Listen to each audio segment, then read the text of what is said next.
I knew that this question would be asked by humanity sooner or later, but I did not think it would become so acute, so painfully relevant.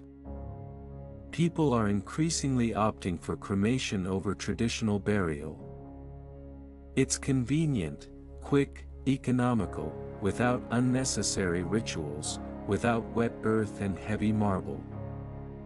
But in trying to avoid the fear of death, you are approaching a fear you don't even suspect. I, Wolf Messing, have observed for many years what happens to a person's consciousness in the transitional moment between life and death. My body is gone, but perception remains. It no longer belongs to the flesh, but it is still there. This is the beginning of your new reality, which you cannot cancel, even if you do not believe in it. The first night after cremation is not just a night.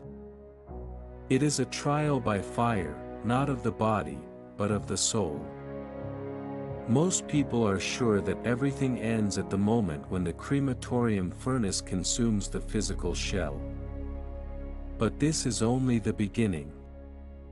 The soul, which you so carefully ignored during life, remains. And it experiences shock. Understand, the body was an anchor. It kept the soul in a certain purity, in a dense vibration. When the body dies naturally and decomposes in the ground, the soul gradually departs, as if weaning itself from the dense world. But with cremation, the process is abrupt, burning. The soul is torn out as if from a millstone and often remains in confusion, not knowing where to go. And now you are not in the body, not in the world of the living, and not in the world of the dead. You are in the space in between. Your ashes have cooled and been poured into an urn. The family takes it away in a beautiful box, places it on a shelf, or buries it in a wall. But you are still there. Not in the ashes, not in the bones, but in the field that is still tied to the remains, wherever they are.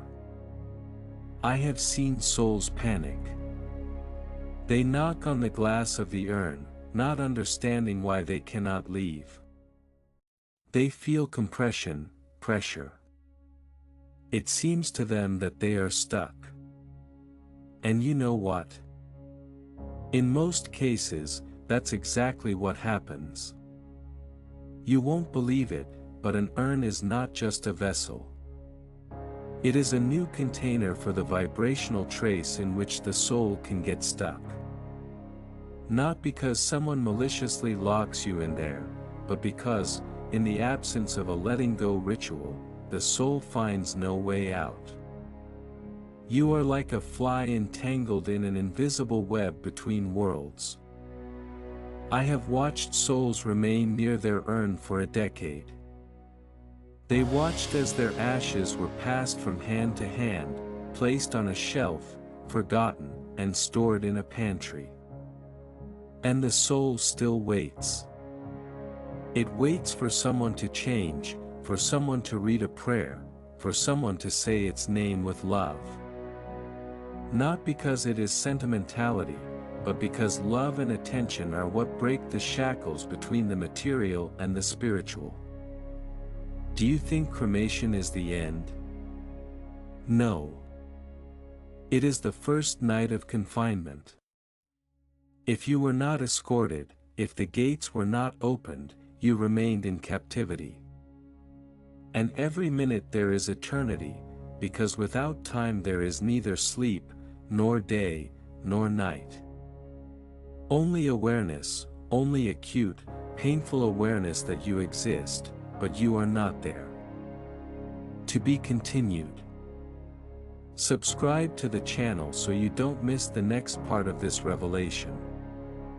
And in the comments, write, have you ever felt that someone is present near the ashes of the deceased? This may be more important than you think. As relatives disperse after the ceremony, as the urn with the ashes stands on the table, silence envelopes everything. But for the soul, this silence is deafening, restless. It resembles a vacuum with no exit, no sound, no reference point. The soul begins to search. It wanders. It returns to the last place where it felt alive. But the body is already destroyed, the connection is broken, and then the second stage begins: confusion. What have I seen? Souls do not know if they are dead. Many scream, call out names, touch their loved ones, but no one hears. They try to attract attention. Sounds, cold, a light touch, sudden flashes of emotion in the living. Sometimes one of the relatives suddenly starts crying for no reason or feels that someone is watching. This is not imagination. It is the trapped soul seeking a response. It is especially difficult for those who died suddenly, who did not have time to say goodbye. But with cremation, even prepared souls have no chance to adapt. Everything is too fast, too abrupt. Not only does the body fly away, but the bridge by which the soul was supposed to pass is also destroyed. They remain near the urn because they know no other way. In the Orthodox tradition, there is the 9th and 40th day after death. These are stages when the soul undergoes trials and gets the opportunity to leave. But if the urn stands in silence, without prayers, without rituals, without memories, these gates may remain closed. And now think about how many such urns stand on shelves, in homes around the world, in apartments, in columbariums, in the offices of famous people whose relatives decided to honor the memory. But to honor does not mean to free. I once watched a woman who put fresh flowers next to her husband's urn every day. She talked to him, cried, shared her thoughts. She thought it helped, but it only made things worse. His soul felt her love but did not gain freedom. His field became attached to these emotions, to these flowers, to this room.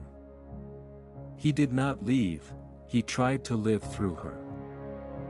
That is why I always repeat, love for the departed should release, not hold. If you keep the urn as a relic, as a memory, you also keep the field and the vibration of the soul. You think that the ashes are next to you, but on a subtle level, the soul is next to you, which does not leave. Not because it wants to, but because you are holding it. And you know what is the worst? Over time, the soul's field begins to fade. It forgets who it is. It forgets where it was going. It becomes a shadow, not a ghost, but like a gray reflection of being. Such entities no longer feel time, they no longer feel their mission. They just hang in space. This is what I called the gray zone, between worlds of meaninglessness. Have you ever wondered why some houses after someone's death seem heavy, why it is hard to breathe in them? Why do people start to get sick, experience anxiety, and sleep poorly? Sometimes it is the presence of a restless soul that has not left because its ashes are in the same room. It has not left because no one has said to it, "You are free." It seems to us that this is not important, that it is a symbol. But ashes are not just dust. It is a carrier of the vibrational code through which the soul feels attachment. As long as it exists and is in the space of the living, where its name is spoken with pain, it is not able to leave. And the first night in the urn is only the beginning of this long, sometimes endless wait. Subscribe to the channel so you don't miss the next part. Write in the comments, have you ever felt energy near an urn or in a house where it stands? This is not a coincidence. Some souls begin to realize that something is wrong. Not because someone explained it to them, but because they begin to feel emptiness. This emptiness is not like silence or loneliness. No, it is like losing oneself. They no longer feel their I. There is no pain, no body, no fear, but there is no meaning either. Neither up nor down, neither light nor darkness. Only something gray and viscous, like a thick fog through which it is impossible to pass. This is how the first internal breakdown occurs. The soul begins to seek a way out.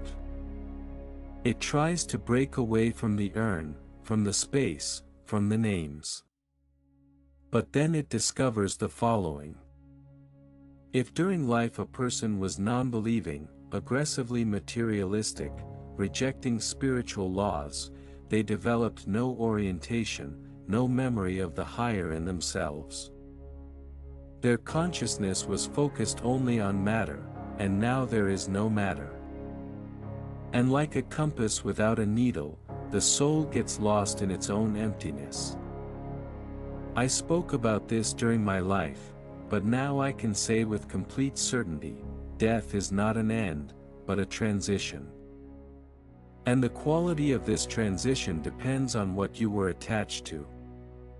If your faith was only in money, in status, in the body, then death takes everything away from you.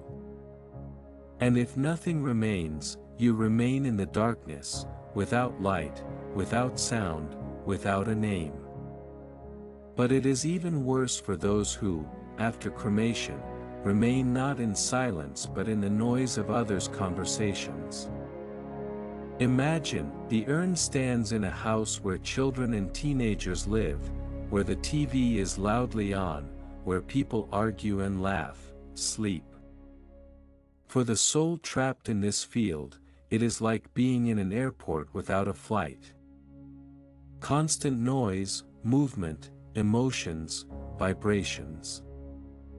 The soul does not rest, it does not leave. It experiences someone else's life but cannot enter it. And now I will say something even more frightening. Over time, such souls begin to merge with the living. Not to possess, but precisely to merge in the field. A person begins to behave strangely. Their character changes, new fears, inclinations, and habits appear. They begin to feel a pull to places they did not feel before. This is not psychology. It is the presence of a second vibrational field, an alien consciousness that lives nearby. You may have seen this in elderly people who keep the urn of a deceased spouse for a long time. First, they cry, then they talk, then they become similar, their speech changes, their intonations, and expressions. This is not romance. It is a symbiotic connection with a soul stuck between worlds. Understand, the soul does not disappear immediately after death, especially after cremation. It remains nearby, waiting. But if you do not help it leave, it stays forever and turns into what esotericists call a gray entity, and I call a soul without a route. What to do? I will tell you in the next part, because before freeing the soul, you need to understand what is holding it. And most often, it is you who holds it. Subscribe to the channel so you don't miss the next part. Write in the comments, how do you feel about storing ashes in the house? Do you consider it dangerous or normal? When the soul begins to realize that it is stuck, the second wave of pain comes. Not physical, but the pain of understanding. It is the feeling that you are standing at a train station from which the trains have long departed, and no one has left a schedule. You do not know who you are, where to go, and most importantly, why you are still here. Many think that if a person dies peacefully, at an old age, surrounded by family, the soul leaves easily. But I have observed something else. Sometimes, in such cases, the soul remains precisely because everyone around clings to it and does not let go. Photographs, clothes, scent, ashes in the urn, these are not memories. They are a net of anchors that holds the soul, not allowing it to spread its wings. Have you ever noticed that on the 9th day after death, the house becomes especially anxious? Or the 40th day is accompanied by strange dreams, signs, and sensations. This is not a coincidence, these are transition points, moments when the soul can receive help or, conversely, become completely entangled in the field of the living. When the urn is in the house, you disrupt the natural process. The earth absorbs, transforms, and dissolves. But the urn is a container of staticity in which the vibration of death is preserved, and the soul remains within this vibrational field. Even if the ashes are no longer present in a conscious sense, the subtle field responds to them as to a beacon. That is why in the traditions of many peoples, ashes are scattered in the wind, in water, in the mountains. This is a symbolic act of breaking the attachment. It is a way to say, "You are free, I release you, and I will not hold your echo in my life." But what happens when this is not done? When the urn stands on a shelf, in a cabinet, on a mantelpiece, spiritual conservation occurs. The field around the urn becomes viscous, like thick honey. People living nearby feel fatigue, apathy, and a decline in strength. Children become anxious, often get sick, and are afraid to sleep alone. And pets, especially sensitive to such vibrations, begin to avoid the place where the urn stands. Sometimes people do not even know that there are ashes in the house. The urn was hidden, forgotten, inherited with the apartment. But the field has not gone anywhere. The soul is still there, quiet, lonely, and with each year less and less conscious. I once followed an apartment where several generations of tenants had changed. No one knew that an urn with the ashes of a man who had died half a century ago was hidden in the wall. And each of the new tenants began to complain about the same thing: anxiety, nightmares, inner emptiness. One even went to a monastery, not understanding what exactly was tormenting him. And all this was the echo of one unrestful consciousness stuck between worlds because no one had conducted it. Do you think death is the end? No, it is a door. But only if you know how to open it. And if there is an urn in your house, ask yourself one question: have I let this person go, or am I holding on to them? In the next part, I will tell you how to conduct the soul, even if many years have passed, even if no one did it on time, because liberation is always possible if there is love, humility, and knowledge. Subscribe to the channel so you don't miss the continuation, and write in the comments, did you know that a soul can remain near an urn for decades? Share your thoughts, it is important. Liberation. This word sounds like relief, like air after a long stay in an enclosed space. But for the soul to truly gain freedom, it is necessary to understand that liberation is not magic, it is intention, ritual, and vibration. One of the scariest myths of modernity is that the soul will figure it out on its own, that it will go where it needs to. But the soul, like a person, requires direction. And if there was no spiritual work during life, no faith, no prayer, after death it can get stuck in its own ignorance. I have seen souls standing near the urn for years, not understanding why they cannot move on. They did not know they were dead, or, on the contrary, they knew but did not know what to do. They waited for a sign, a word, light, any hint that someone remembers, someone calls, someone opens the gates. What can give the soul this direction? The first word. Not a prayer as a formality, but a word spoken from the heart. It can be a simple phrase, "You are free.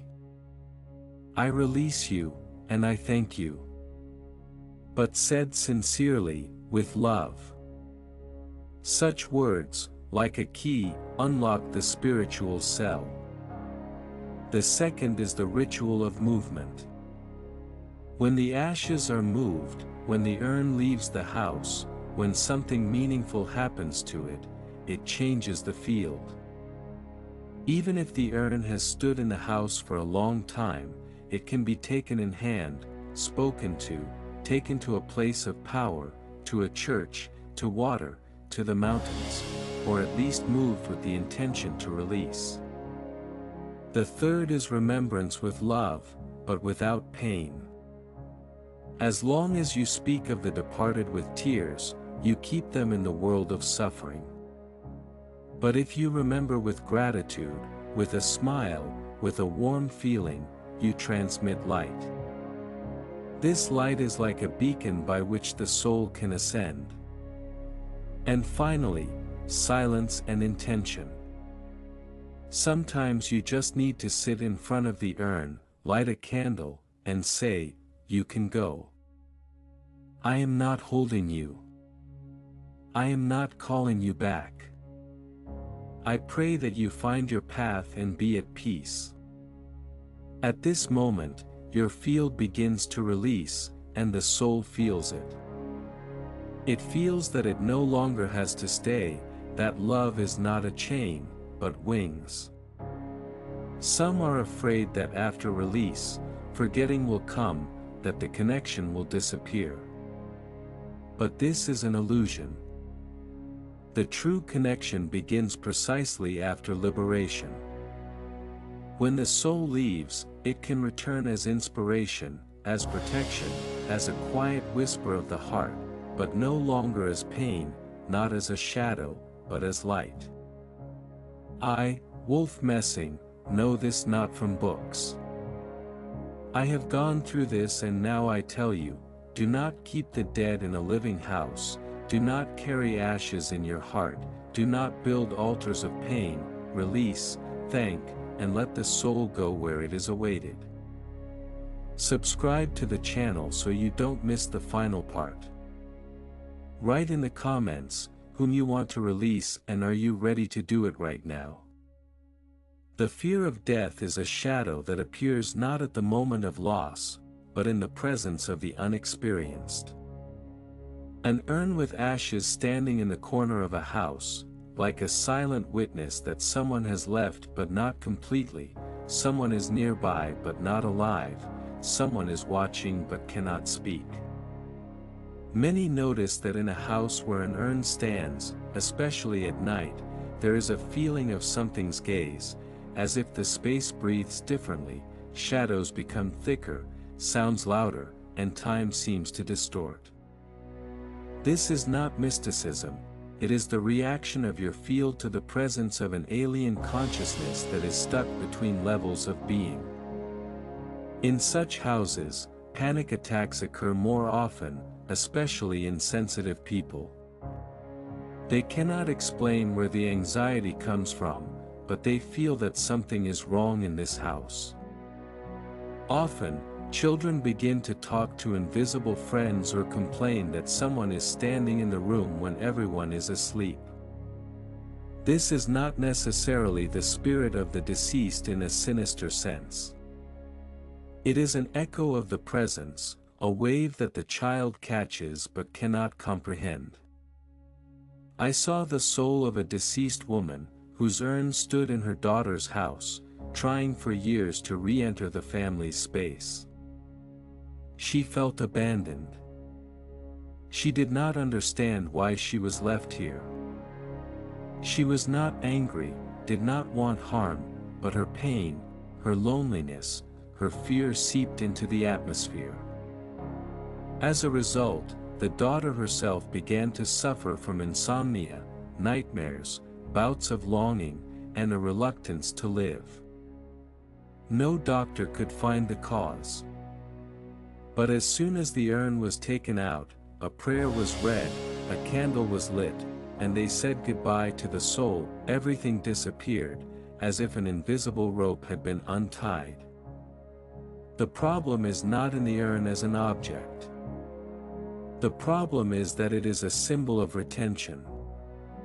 A symbol that someone alive has not released, and someone dead has not left. And this creates a zone of stagnation. A space between life and death, where there is neither one nor the other. Only an eternal pause. Some will say, but I don't feel anything like that.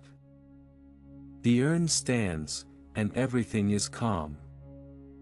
Possibly, the soul has indeed left, and only dust remains.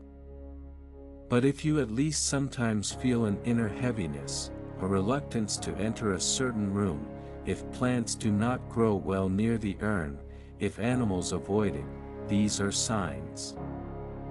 The soul may be quiet, but that does not mean it is free. And now an important point. A soul in a frozen state gradually loses its individuality over time. It no longer remembers who it was, does not remember names, faces, connections. It becomes a vibration, not reasonable but perceptible.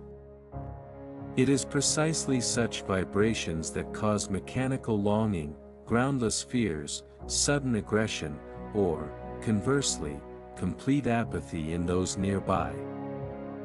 You might say, but this is all energy. Yes, energy created by an unpeaceful consciousness that was sealed in a material vessel, like a canned thought, like an infinitely repeating impulse. Why am I here? If you feel that there is a silence in your house that presses, not soothes, listen. Perhaps someone is still waiting for you to say, "You are free, go into the light." This is no longer your home. In the next part, I will tell you why some souls never leave the urn, even if decades have passed, and why their presence can begin to affect the karma of the living. Subscribe to the channel so you don't miss the continuation, and write in the comments if you have ever felt inexplicable anxiety near an urn or a photograph of the deceased. There is something that even many esotericists are afraid to discuss aloud. It is the loss of the individual self in a soul that remains tied to the ashes for too long. Yes, the soul is immortal, but its structure, its integrity is fragile if it does not transition to the necessary state in time. And the longer it sleeps in the field of the urn, the faster not the body, but the memory of the spirit begins to decay. This is a terrible and slow process. It is not visible to the eye, but intuition feels it. At first, it is just a feeling, as if the house is becoming empty, but at the same time heavy. Then dreams begin in which you do not see faces, do not hear voices, but feel a silence similar to a dying cosmos. In such dreams, time flows differently. You can walk through empty halls, see shadows, hear the echo of your own steps. This is not just fantasy, it is what the consciousness sees when it comes into contact with a soul that has lost its essence.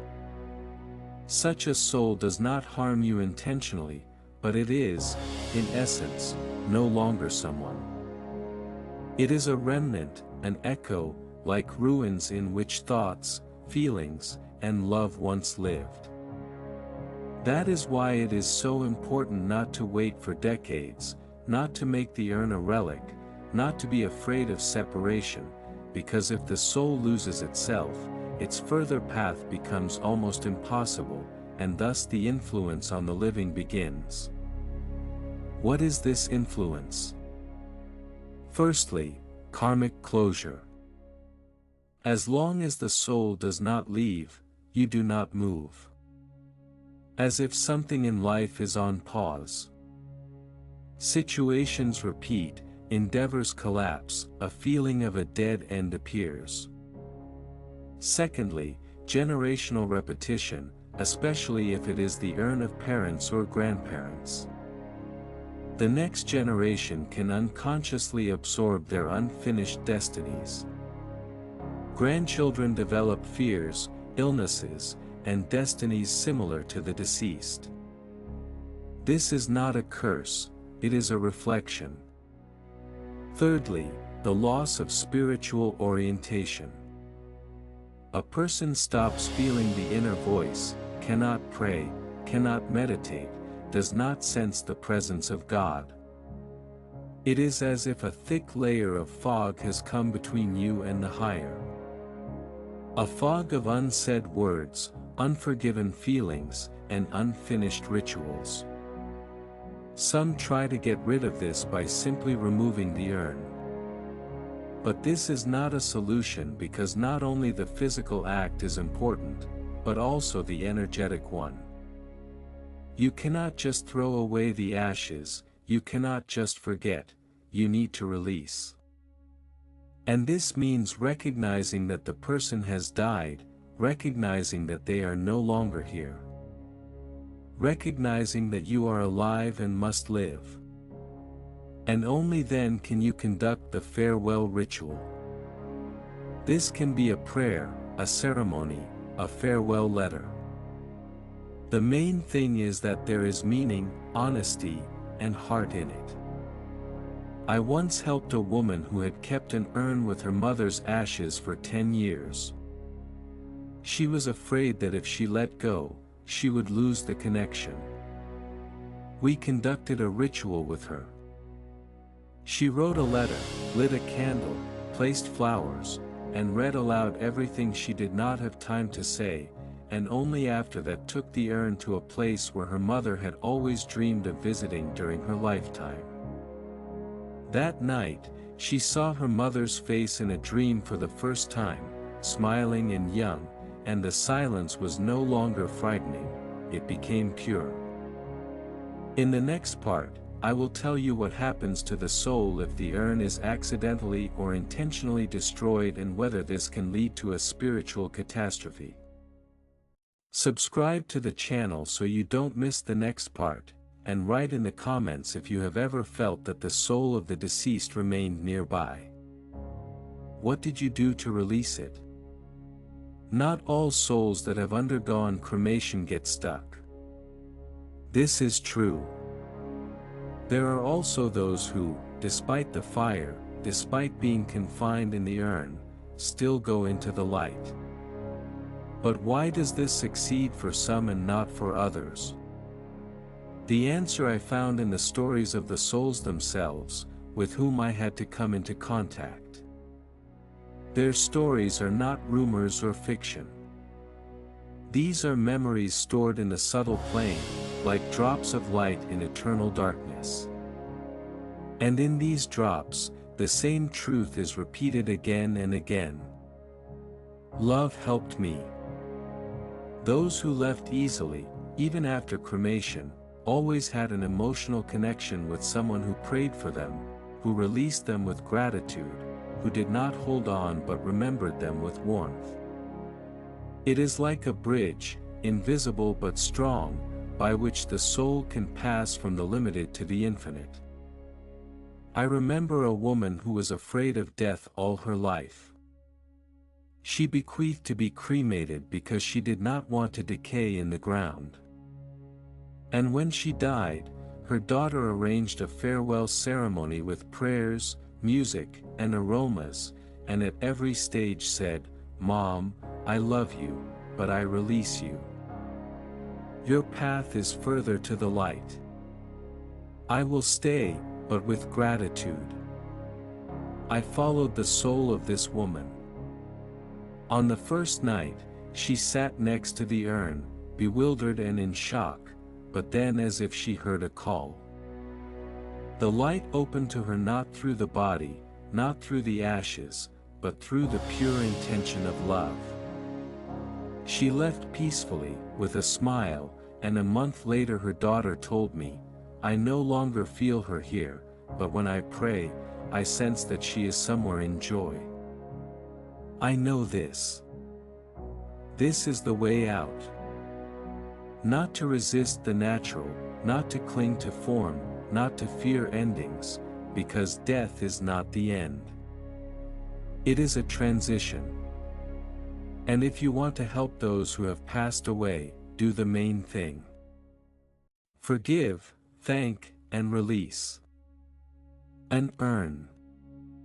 It is not a prison if you do not make it so. It can be a point of light if filled with the right meaning, but only if it does not become a substitute for living memory. And if you have an urn at home, do not panic. Just approach, light a candle, speak words of love, and say, "I see you, I remember you, but now go where it is better for you.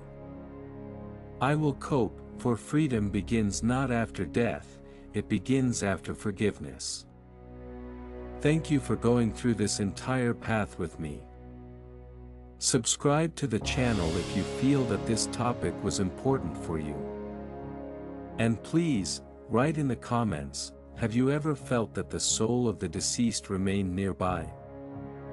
What did you do to release it?